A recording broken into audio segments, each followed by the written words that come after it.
کہ انسان آخرت کی رسوائی سے بچے۔ یہ سیرت کا 73 نمبر پہلو ہے، آخرت کی رسوائی سے بچنے کی فکر کرنی چاہیے۔ دنیا کی رسوائی رسوائی نہیں ہے، آخرت کی رسوائی رسوائی ہے۔ اس لیے ایمان والوں کو جو دعا کا حکم دیا گیا ہے وہ یہ دعا کا حکم ہے کہ مومن انسان جب اللہ سے دعا کرے تو یہ دعا کرے، ربنا وآتنا ما وعدتنا علی رسلک ولا تخزنا یوم القیامہ۔ اے اللہ تو ہمیں عطا کر جو تو نے اپنے رسولوں سے وعدہ کیا ہے، اور اے اللہ قیامت کے دن رسوا نہ کرنا۔ ولا تخزنا یوم القیامہ، اے اللہ قیامت کے دن رسوا نہ کرنا، انک لا تخلف المیعاد، یقیناً تو اپنے وعدے کے خلاف نہیں کرتا۔ دنیا کی رسوائی رسوائی نہیں ہے۔ آج اگر مجھے اور آپ کو پیسہ نہ ملا، دولت نہ ملی، عہدہ نہ ملا، یہ رسوائی نہیں ہے۔ اصل رسوائی وہ ہے کہ جو قیامت کے دن کی ہے۔ دنیا میں انسان چند انسانوں کے سامنے رسوا ہوگا۔ قیامت کے دن حضرت آدم سے لے کر جناب رسول اللہ صلی اللہ علیہ وسلم تک 1,44,000 کم و بیش انبیاء ان کے سامنے رسوائی ہوگی۔ یہاں تو چند ہزار کے سامنے رسوائی ہے، وہاں کھربوں انسانوں کے سامنے رسوائی ہوگی۔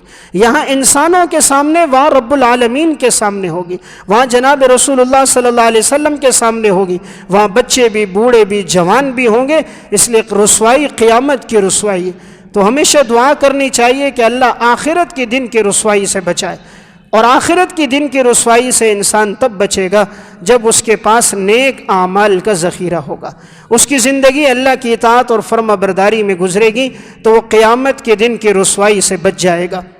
اللہ رب العزت قرآن میں فرماتے ہیں، یوم لا یخزی اللہ النبی والذین آمنوا معہ، یہ وہ دن ہوگا قیامت کا دن جس دن اللہ اپنے نبی کو رسوا نہیں کرے گا، اور ان لوگوں کو بھی رسوا نہیں کرے گا جو لوگ ایمان لے کر آئیں۔ نورہم یسعی بین ایدیہم وبایمانہم، ان کا نور ان کے آگے بھی دوڑ رہا ہوگا، ان کے دائیں بھی دوڑ رہا ہوگا، ان کے بائیں بھی دوڑ رہا ہوگا۔ ایمان والے کہیں گے، ربنا اتمم لنا نورنا واغفر لنا، اے اللہ ہمارے نور کو مکمل کر دے اور ہمارے گناہوں کو بخش دے۔ تو آخرت میں دوڑنے والی چیز دولت پیسہ نہیں ہے، اعمال ہیں۔ آخرت میں کام آنے والی چیز انسان کے نیک اعمال ہیں، اور یہی اعمال قیامت کے دن انسان کے آگے آگے ہوں گے، اور اس کی وجہ سے انسان آگے کی طرف جائے گا۔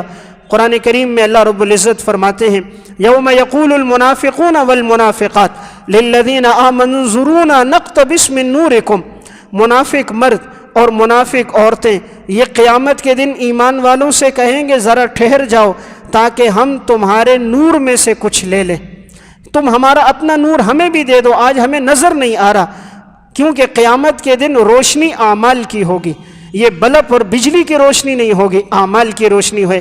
اس لیے جس انسان کی زندگی میں جتنے اعمال ہوتے ہیں اتنی زندگی روشن ہوتی ہے، اس کا دل بھی روشن ہوتا ہے، اس کا چہرہ بھی روشن ہوتا ہے، اس کی ذات بھی روشن ہوتی ہے، اس کی زبان بھی روشن ہوتی ہے۔ اس لیے اعمال کا اثر صرف ظاہر تک نہیں ہوتا، یہ باطن پہ اثر ڈالتا ہے۔ تو منافق قیامت کے دن کہیں گے ایمان والوں سے، ٹھہرو تاکہ یہ تمہارے نور کی روشنی ہم بھی لے لیں۔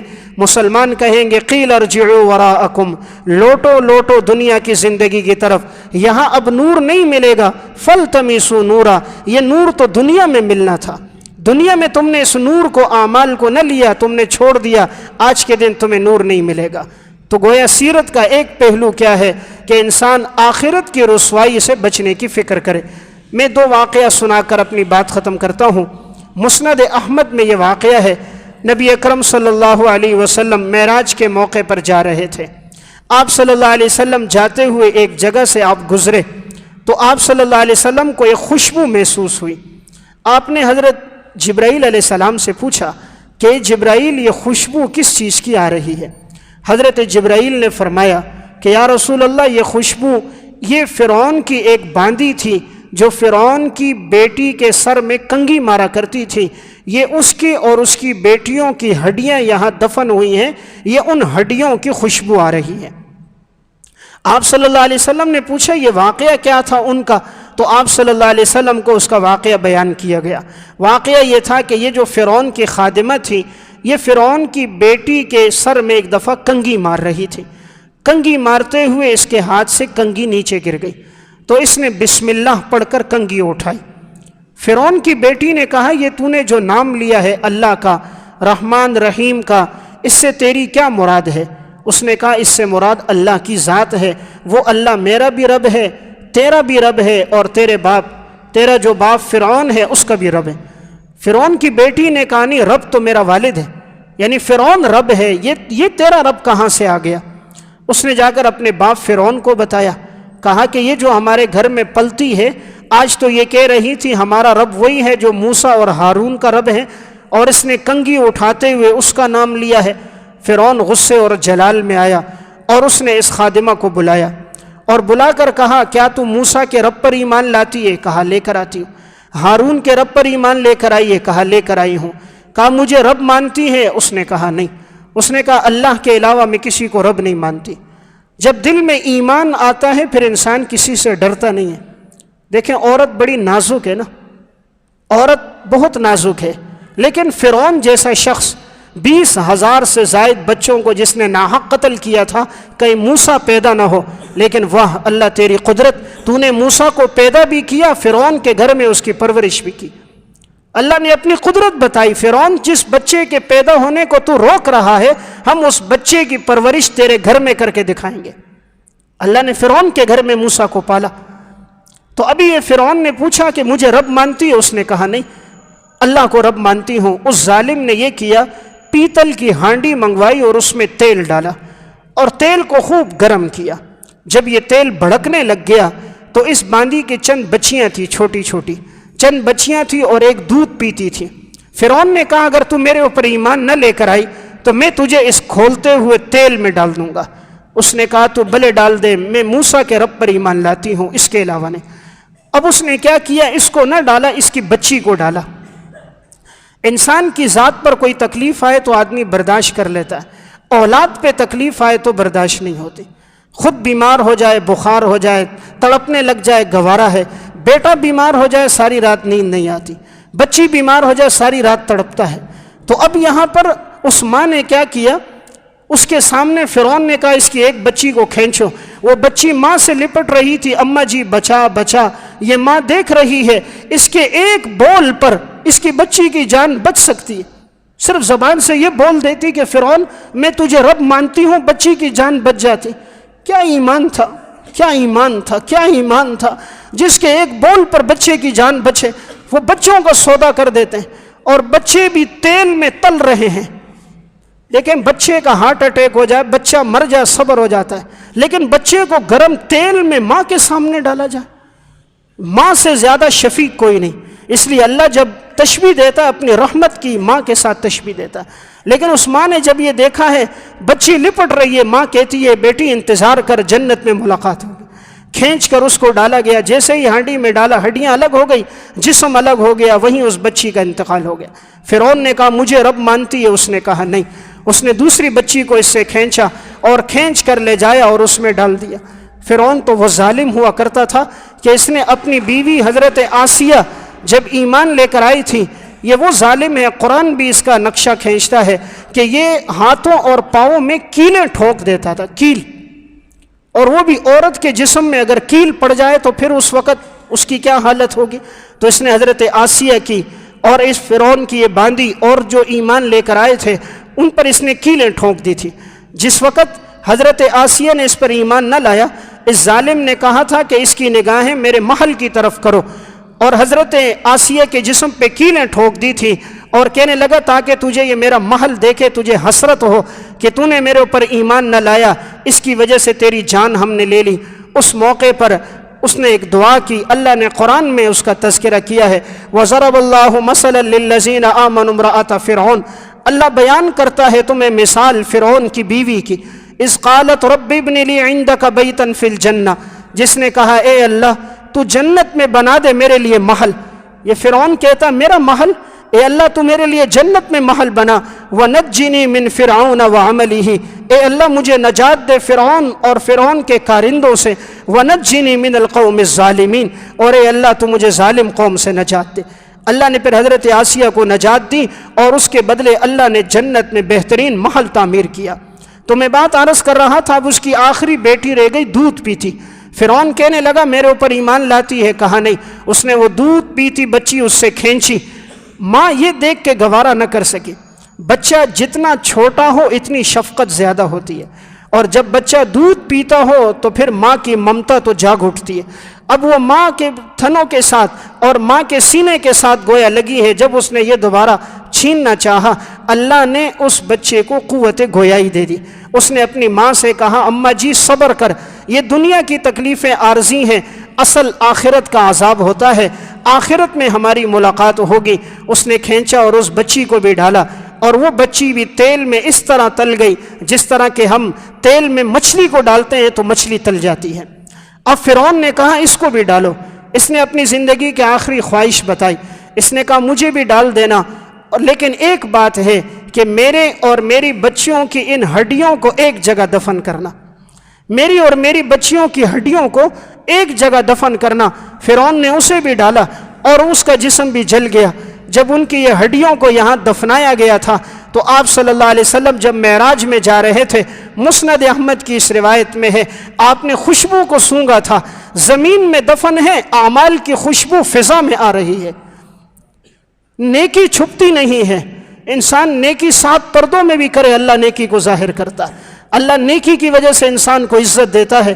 وہ اللہ نے ایسی عزت عطا فرمائی، ایسی عزت کہ آپ صلی اللہ علیہ وسلم نے وہ خوشبو محسوس کی۔ جبرائیل نے فرمایا یہ اس ماں کی اور ان بچیوں کی ہڈیوں کی خوشبو ہے جو آپ نے محسوس کی ہے۔ گویا سیرت کا یہ واقعہ جو آپ صلی اللہ علیہ وسلم نے بیان فرمایا، اس میں ہمیں یہ درس دیا گیا آخرت کی رسوائی سے بچنا چاہیے، دین پر استقامت اختیار کرنی چاہیے۔ مال اور دولت کی خاطر کبھی انسان ایمان کو، اسلام کو نہ چھوڑے۔ آج کل پیسے کے لیے، عورت کے لیے، دولت کی خاطر انسان مذہب چھوڑ دیتا ہے، کوئی قادیانی بن جاتا ہے، کوئی رافضی بن جاتا ہے۔ اس لیے انسان حقیر دنیا کے لیے ایمان کو نہ چھوڑے اور ہمیشہ اللہ سے دعا کرے کہ اللہ خاتمہ ایمان پہ کریم۔ اما بعد فاعوذ باللہ من الشیطان الرجیم، بسم اللہ الرحمن الرحیم۔ لقد كان لكم في رسول الله أسوة حسنة لمن كان يرجو الله واليوم الآخر وذكر الله كثيرا، صدق اللہ العظیم۔ گزشتہ کئی اتوار سے نبی اکرم صلی اللہ علیہ وسلم کی سیرت کے حوالے سے دروس چل رہے ہیں۔ آپ صلی اللہ علیہ وسلم کی زندگی ہمارے لیے ایک کامل نمونہ ہے۔ آپ کی ذات اقدس اتباع اور اطاعت کے لحاظ سے آپ صلی اللہ علیہ وسلم سراپا اقدس ہیں، تو آپ کی سیرت کے مختلف پہلو ہیں جن میں سے میں نے 73 پہلوؤں پر درس ہو چکا تھا۔ آج کے درس میں سیرت کے اس کے بعد کے پہلو ہیں۔ 74 نمبر سیرت کا پہلو یہ ہے کہ تعریف اور توصیف میں بخل سے کام نہ لیا جائے، یعنی کسی انسان میں کوئی وصف نظر آئے تو اس کی تعریف کی جائے۔ اللہ تعالیٰ نے اگر کسی انسان کو کسی خوبی سے مالا مال فرمایا ہے تو اس کی خوبیوں کا تذکرہ کیا جائے۔ آپ صلی اللہ علیہ وسلم کی زندگی میں ہمیں یہ وصف بھی نظر آتا ہے۔ ہمارے معاشرے میں تو یہ دیکھا گیا ہے کہ دوسروں کی خامیاں تلاش کی جاتی ہیں۔ گویا ایک انسان نے دوربین فٹ کی ہے، وہ دوسرے پر نظریں جما کے رکھتا ہے، کوئی خامی، کوئی کوتاہی، کوئی عیب نظر آ جائے تاکہ میں معاشرے میں اسے رسوا کر دوں، لوگوں کے سامنے اس کی عیوب کا تذکرہ کروں۔ لیکن آپ صلی اللہ علیہ وسلم کی سیرت کا پہلو یہ تھا کہ آپ دوسروں میں ان کے کمالات اور اوصاف دیکھ کر ان کی مدح فرماتے تھے۔ تعریف کرنے سے دوسرے کو خوشی حاصل ہوتی ہے اور پھر وہ اس نیک کام میں مزید آگے بڑھتا ہے۔ شریعت نے ہمیں درس یہ دیا ہے کہ کسی کو خامی یا کوتاہی بتانی ہو تو اکیلے میں بتائی جائے، اور کسی کی تعریف کرنی ہو تو مجلس میں کی جائے۔ آپ صلی اللہ علیہ وسلم نے تشبیہ دے کر فرمایا کہ ایک مومن دوسرے مومن کے لیے بمنزل آئینے کے ہے۔ ایک مسلمان دوسرے کے لیے بمنزل آئینہ اور شیشہ ہے۔ شیشے کا کام یہ ہوتا ہے، جب کوئی انسان آئینے کے سامنے کھڑا ہوتا ہے تو آئینہ اس کو اس کا عیب بتاتا ہے، اور انسان اس سے خوش ہوتا ہے کہ اس نے مجھے میرا عیب بتایا ہے۔ اب اگر چہرے پر کوئی چیز لگی ہو، کپڑوں پر کوئی ہو، تو آئینے میں دیکھ کر انسان اپنی اصلاح کرتا ہے۔ تو ایک مسلمان دوسرے میں کوئی عیب دیکھے تو اسے بتائے تو دوسرا بھی اپنی اصلاح کرے۔ آئینہ ہر ایک کا عیب اسی کو بتاتا ہے، دوسرے کو نہیں بتاتا۔ تو مومن کو چاہیے کسی میں کوئی عیب دیکھے تو اسی کو بتائے، کسی اور کو نہ بتائے۔ آئینہ ہر ایک کا عیب اسی کو بتائے گا، ایک کے عیب کو دوسرے کے سامنے اس کا ذکر نہیں کرے گا۔ مومن بھی کسی میں عیب دیکھے تو صرف اسی کو بتائے، کسی اور کو نہ بتائے۔ آئینہ جب عیب بتاتا ہے تو انسان خوش ہوتا ہے، اپنے جیب میں اسے ساتھ رکھتا ہے، جب ضرورت پیش آتی ہے ہر دن آئینے کے سامنے کھڑا ہوتا ہے۔ معلوم ہوا جو عیب بتائے اس سے خوش ہونا چاہیے۔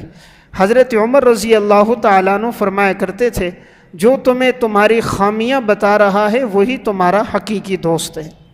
ایک شخص سامنے تو تعریف کرے لیکن پیٹھ پیچھے برا بھلا کہے تو وہ دوست نہیں ہے۔ حقیقت میں وہ دوست ہے جو تنہائی میں انسان کو اس کے عیوب بتائے تاکہ وہ اپنی اصلاح کر سکے۔ تو اس میں سیرت کا جو پہلو ہے وہ یہ ہے کہ آپ صلی اللہ علیہ وسلم صحابہ میں کوئی بات دیکھتے تھے، کوئی وصف، تو آپ ان کی تعریف فرماتے تھے۔ اس میں ہمارے لیے روایت یہ ہے جو صحیح بخاری میں ہے، ایک موقع پر آپ صلی اللہ علیہ وسلم نے مال غنیمت تقسیم فرمایا۔ آپ نے کچھ صحابہ کو دیا اور بعض صحابہ ایسے تھے آپ نے انہیں نہ دیا۔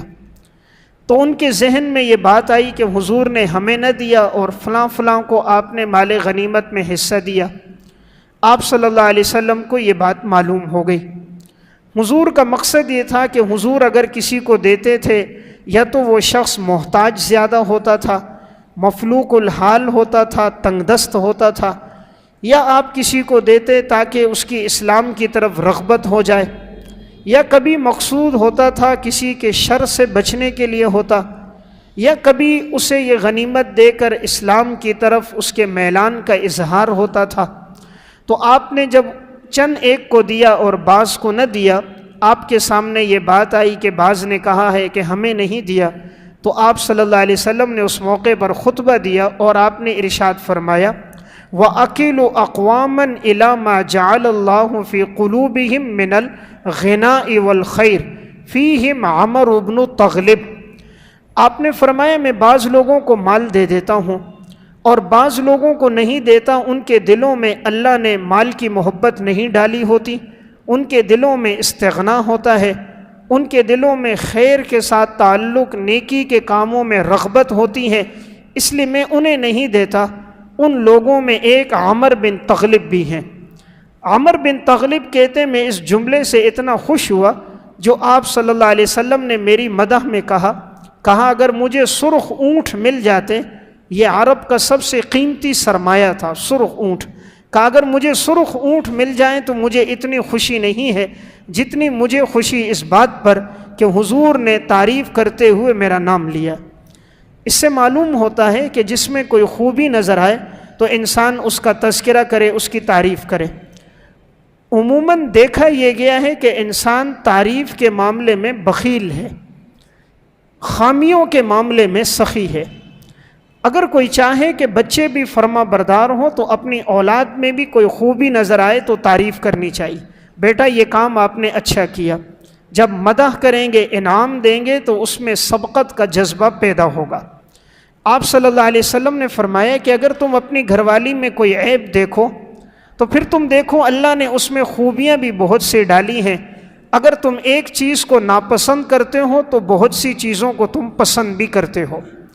تو ہر انسان میں اگر چند خامیاں ہیں تو خوبیاں بھی بہت زیادہ ہیں، تو خوبیوں پہ نگاہ ہونی چاہیے۔ انسان کو شہد کی مکھی بننا چاہیے۔ شہد کی مکھی پھولوں پر جاتی ہے، اچھے اچھے پھولوں پر جا کر ان کا رس چوستی ہے اور لا کر شہد بنا کر دوسروں کو نفع پہنچاتی ہے۔ عام مکھی نہیں بننے چاہیے جو پورے جسم میں وہاں بیٹھتی ہے جہاں زخم ہوتا ہے، جہاں زخم ہو، جہاں پیپ ہو، جہاں غلاظت گندگی ہو، وہ مکھی وہاں بیٹھتی ہے۔ بننا ہے شہد کی مکھی بنے، کہ اللہ نے اس کا تذکرہ قرآن میں بھی کیا، اور اس کے نام پر پوری سورہ نحل۔ اس مکھی کا کام کیا ہے کہ وہ خوبیاں تلاش کرتی ہے، ہر پھول پہ بیٹھ کر اس کا رس لیتی ہے، اور جب یہ سارے رس ملتے ہیں تو یہ اتنا قیمتی بن جاتا ہے کہ اس میں اللہ نے پھر ہر بیماری کے لیے شفا رکھی ہوتی ہے۔ تو جو انسان لوگوں کی خوبیاں دیکھتا ہے ہر ایک اس سے محبت کرتا ہے، جیسے شہد کو ہر ایک چاٹتا ہے، بچہ بھی محبت کرتا ہے، جوان بھی، صحت مند بھی، بوڑھا بھی۔ اور یہ اتنا قیمتی بن گیا کہ آج اصل شہد ملتا ہی نہیں ہے۔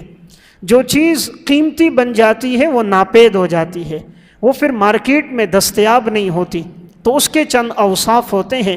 تو گویا حضور کی زندگی کا وصف، کسی میں کوئی خوبی دیکھی جائے تو اس کا تذکرہ کیا جائے۔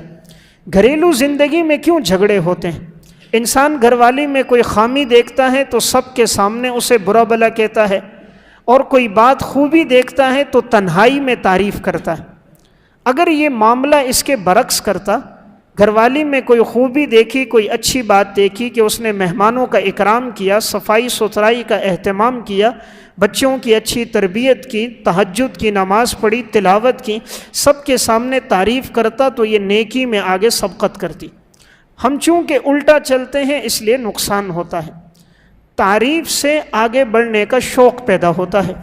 حضرت مولانا ڈاکٹر عبدالحی عارفی رحمۃ اللہ علیہ حضرت فرماتے ہیں، ایک دفعہ میرے ایک مرید نے میری دعوت کی، میں ان کے ہاں کھانے کے لیے گیا۔ جب کھانا کھا لیا، کھانا کھانے کے بعد پردے کے پیچھے ان کی اہلیہ تھی، تو ان کی اہلیہ نے مجھ سے کچھ سوال کرنا چاہا، میں نے جواب دیا۔ اس کے بعد میں نے کہا کہ آپ نے جو کھانا بنایا، اللہ نے آپ کے ہاتھ میں بڑا ذائقہ رکھا، ماشاءاللہ کھانا بہت لذیذ تھا، اللہ تعالیٰ آپ کی جان مال عمر میں برکت دے۔ تو کہا میں نے ان کے لیے دعائیہ کلمات کہے اور ان کے کھانے کی تعریف کی۔ تھوڑی دیر کے بعد میں کیا دیکھتا ہوں، پردے کے پیچھے سے رونے کی آواز آ رہی۔ فرماتے میں پریشان ہو گیا کہ کیا وجہ ہوئی کہ یہ خاتون رونے لگ گئی، شاید میرے جملے سے اس کو تکلیف پہنچی ہو۔ تو میں نے پوچھا کہ کیا آپ کو تکلیف ہو گئی؟ ان کے شوہر سے کہا پوچھیں، کیا کسی جملے کی وجہ سے ان کو کوئی عیب پہنچا ہے، کوئی تکلیف پہنچی ہے؟ تو ان کی گھر والی نے جواب دیتے ہوئے کہا تکلیف نہیں پہنچی، یہ میرا رونا خوشی کا رونا ہے۔ زندگی میری اس شوہر کے ساتھ گزر گئی، 50 سال سے زائد کا عرصہ ہوا، زندگی بھر کھانا بناتی رہی، ان کے لیے خدمت کرتی رہی، کبھی اس نے تعریف نہیں کی۔ آج زندگی میں پہلی مرتبہ اپنی تعریف سنی ہے تو خوشی میں رونا آ گیا۔ زندگی میں پہلی دفعہ اپنی تعریف سنی ہے تو اس لیے میں رو رہی ہوں، اس سے پہلے میں نے کبھی اپنے شوہر سے اپنی تعریف نہیں سنی تھی۔ اللہ تعالیٰ نے عورت میں بڑی خوبیاں رکھی ہیں۔ انسان اگر چند غلام رکھے، چند نوکر رکھے، ہزاروں روپے تنخواہ دے، وہ اتنا کام نہیں کر سکتے جتنا ایک عورت کام کرتی ہے، کہ وہی گھر والی کپڑوں کو بھی دھو رہی ہے، بچوں کو بھی سنبھال رہی ہے، مہمانوں کا اکرام بھی کر رہی ہے، اور شوہر کی خواہشات کو بھی پورا کر رہی ہے، اور شوہر کے لیے اولاد کا ذریعہ اور سبب بھی ہے، اس کے والدین کی خدمت بھی کر رہی ہے، اس کی عزت اور آبرو کی حفاظت کا ذریعہ بھی ہے۔ یعنی اسے ہر چیز وقت پہ مل رہی ہے، اور ایک عورت یہ کام کر رہی ہے۔ دنیا میں نوکر رکھو، وہ 6 گھنٹے 8 گھنٹے 10 گھنٹے نوکری کرتا ہے، اور گھر کی اہلیہ اور بیوی 24 گھنٹے خادم ہوتی ہے۔ جس وقت جاؤ، جس خدمت کا کہو، وہ خدمت کے لیے تیار ہوتی ہے۔ امام ذہبی رحمۃ اللہ علیہ نے الکبائر میں لکھا، ایک شخص کو اپنی گھر والی سے کسی بات پر ناچاکی تھی، تو اس نے سوچا کہ میں جا کر حضرت عمر کو شکایت کرتا ہوں۔ شکایت کرنے کے لیے حضرت عمر کے پاس آ رہے تھے، ان کے گھر پہنچے۔ حضرت عمر رضی اللہ تعالیٰ عنہ اور ان کی اہلیہ کے درمیان بھی کسی معاملے میں تکرار ہو رہا تھا۔ اس نے چند باتیں سن لی باہر، تو یہ دروازے پر اس نے دستک دے دی تھی، جانے لگا۔ حضرت عمر باہر آ گئے، پوچھا بھئی کیا ہوا؟ کہا کہ میں آیا تھا کہ آپ کو اپنا دکھڑا سناتا، میرے گھر میں گھر والی سے میرا تکرار ہوا ہے، لیکن یہاں پہنچا تو دیکھا آپ کا بھی تکرار ہو رہا تھا، تو میں نے کہا چلو ہم دونوں اس میں برابر ہیں، میں آپ کے سامنے کیا بات عرض کروں؟ حضرت عمر رضی اللہ تعالیٰ عنہ نے کہا کہ جب عمر اسے برداشت کرتا ہے تو تم بھی برداشت کرو۔ پھر حضرت عمر نے فرمایا کہ یہ جو تمہاری اہلیہ ہے، میری اہلیہ ہے، یہ ایک ہی وقت میں خباز بھی ہے، روٹیاں پکانے والی بھی، یہ غسال بھی ہے، تمہارے کپڑوں کو دھونے والی بھی ہے، یہ تمہارے گھر کی صفائی ستھرائی کرنے والی بھی ہے، تمہارے لیے بچوں کو جننے والی بھی ہے، تمہاری عزت اور آبرو کی حفاظت کرنے والی بھی ہے، تمہارے والدین اور رشتہ داروں کے لیے کھانا پکانا اور خدمت کرنے والی بھی ہے۔ جب اس میں اللہ نے 20 خوبیاں رکھی ہیں، اگر ایک آدھ خامی ہے تو تم اسے برداشت کرو۔ تو بہرحال میں بات عرض کر رہا تھا، سیرت کا ایک پہلو کیا ہے، 74 نمبر، کہ کسی میں کوئی وصف دیکھا جائے تو اس کی تعریف کی جائے، اور اگر کوئی خامی دیکھی جائے تو برداشت کیا جائے۔ سیرت میں 75 نمبر پہلو ہے کہ مضر صحت اشیاء سے پرہیز کرنا، یعنی ایسی چیزوں سے بچنا جو انسان کی صحت کو نقصان دے، تو یہ بھی ایک سنت عمل ہے۔ یعنی شریعت میں یہ تعلیمات نہیں ہے کہ انسان ان چیزوں کو استعمال کرے، وہ چیزیں کھائے جو انسان کی صحت کے لیے مفید ہے، اور جو چیزیں انسان کے لیے نقصان دہ ہیں تو ان چیزوں سے پرہیز کرنا اور بچنا یہ بھی سنت عمل ہے۔ ہمیں اس پر دلیل سیرت کے اس واقعے سے ملتی ہے۔ یہ سنن ترمذی میں یہ روایت موجود ہے۔ حضرت ام المنذر رضی اللہ تعالیٰ عنہ فرماتی ہیں کہ رسول اللہ صلی اللہ علیہ وسلم تشریف لائے۔ آپ جب آئے تو آپ نے دیکھا کچھ کھجوریں لٹک رہی تھی، تو آپ صلی اللہ علیہ وسلم نے ان کھجوروں کو تناول فرمایا۔ چونکہ گھر والوں کی طرف سے اجازت تھی، آپ نے وہ کھجوریں کھائیں، تو حضرت علی رضی اللہ تعالیٰ عنہ نے بھی کھجوریں کھانا چاہا، تو آپ صلی اللہ علیہ وسلم نے حضرت علی کو منع فرما دیا، اور آپ نے فرمایا مہ مہ یا علی فإنک ناقح، اے علی بچو، اس سے بچو، رک جاؤ اے علی، یہ تمہارے لیے نقصان دہ ہے۔ یعنی تم ابھی بیماری گزار کر آئے ہو، ابھی تمہارے معدے میں اتنی صلاحیت نہیں ہے کہ یہ جو گرم چیز ہے اسے تم برداشت کر سکو، بیماری کے ایام گزار کے آئے ہو، اس لیے تم یہ نہ کھاؤ۔ تو آپ صلی اللہ علیہ وسلم نے حضرت علی کو اس کے کھانے سے منع فرمایا۔ کچھ وقت گزرنے کے بعد جب ام المنذر نے ایک حلوہ تیار کیا جو چقندر اور جو کا بنا ہوا تھا، تو آپ صلی اللہ علیہ وسلم نے حضرت علی سے فرمایا کہ علی یہ کھاؤ، یہ تمہارے لیے فائدہ مند ہے۔ تو اس حدیث میں ہمارے لیے سبق یہ ملا کہ انسان اگر بیمار ہے تو ان چیزوں سے پرہیز کرے جو اس کے لیے نقصان دہ ہیں۔ بعض لوگ بیماری کے ایام میں پرہیز نہیں کرتے اور کھاتے ہیں، جی اللہ مالک ہے، اللہ مالک ہے، اس میں کوئی شک نہیں، زمین اور آسمان کا مالک اللہ ہی ہے، اس میں کوئی دو رائے نہیں۔ لیکن ہمارے لیے سنت طریقہ یہ ہے کہ اگر ایک انسان کو کسی چیز سے نقصان پہنچتا ہے تو وہ اس سے پرہیز کرے۔ تو گویا پرہیز کرنا یہ بھی ایک سنت عمل ہے، اور بد پرہیزی کر کے اپنے آپ کو تکلیف میں ڈالنا اور اپنے اہل و عیال کو تکلیف میں ڈالنا، عزیز و اقارب کو تکلیف میں ڈالنا، اس